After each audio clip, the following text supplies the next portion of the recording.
အားလုံးသောစနေနေ့ဘွားစနေသားသမီးများမင်္ဂလာချက်တီပေါင်းနဲ့ပြည့်စုံကြပါစေနော်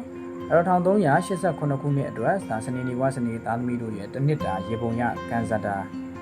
ကိုဒီနေ့ဖတ်ကြားပေးသွားမှာပဲဖြစ်ပါတယ်1389ခုနှစ်ကစနေနေ့ဘွားစနေသားသမီးတို့အတွက်ဒါကန်ဇာတာမြန်မာနေတဲ့နှစ်တစ်ခုလို့ဆိုလို့ရပါတယ်အတွေးခေါ်ဉာဏ်ပညာကောင်းတွေနဲ့ဒါမိမိစီမှာကွန်မြူလာပါမယ်မတင်မှတ်ထားတဲ့ကံကောင်းမှုတွေဒါကြုံတွေ့ရလွယ်တဲ့နှစ်တစ်ခုဖြစ်ပါတယ်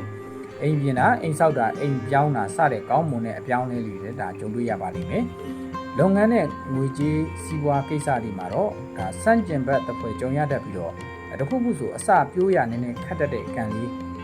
ရှိပါတယ်။နောက်တစ်ခုကတော့လုပ်ငန်းနဲ့ပတ်သက်ပြီးတော့အပြိုင်နေနဲ့ပေါ့နော်ရှင်ပြိုင်ပြီးတော့အတိုက်ခံနေနဲ့လောက်ကောင်ဆောင်ရတတ်ပြီးတော့ရှိပါတယ်။ငွေကြေးလေပတ်မှုကံကတော့ဒီနှစ်ထဲမှာအကန့်အားကောင်းနေပြီးတော့ငွေကုန်ကျစရိတ်ကလည်းဒါမြင့်မားနေတတ်တဲ့အကံဖြစ်ပါတယ်။အဲ့တော့ငွေကြေးလေပတ်မှုကံအားကောင်းနေမှာဖြစ်ပါတယ်နောက်တစ်ခုကတော့ဝန်ထမ်းလုပ်ကိုင်နေတဲ့စနေသားသမီးစနေနေဘွားတွေပေါ့နော်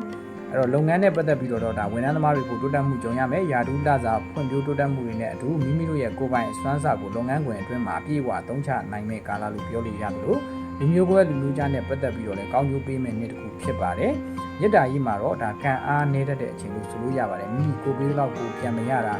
စင်ငယ်သမားတွေပို့လည်းဒါစိတ်ပင်ပန်းရပြီးတော့ချစ်သူစုံတွဲတွေပို့လည်းတတိထားဖို့လိုအပ်ပါတယ်တယောက်နဲ့တယောက်ကန့်သက်ချုပ်ချယ်မှုတွေများတာစိတ်ဖိအားများခြင်းနဲ့သူအချိန်မပေးနိုင်တာကြောင့်ကရောက်ကစားတွေမြေတားကြီးနဲ့ပတ်သက်ပြီးစိတ်ပြင်းမှန်းစရာတွေဒါများတတ်ပါတယ်နောက်တစ်ခုကတော့အိမ်အောင်ရေးပါအိမ်အောင်ရေးနဲ့ပတ်သက်ပြီးတော့မိသားစုရေးရာကိစ္စတွေမှာကမောက်ကမဖြစ်တတ်တဲ့အတွက်ကြောင့်တတိထားဖို့လိုအပ်ပါတယ်မိသားစုအိမ်အောင်ရေးမှာကဒါဆွေမျိုးရေးရာကိစ္စတွေကြောင့်အိမ်အောင်ရေးမှာ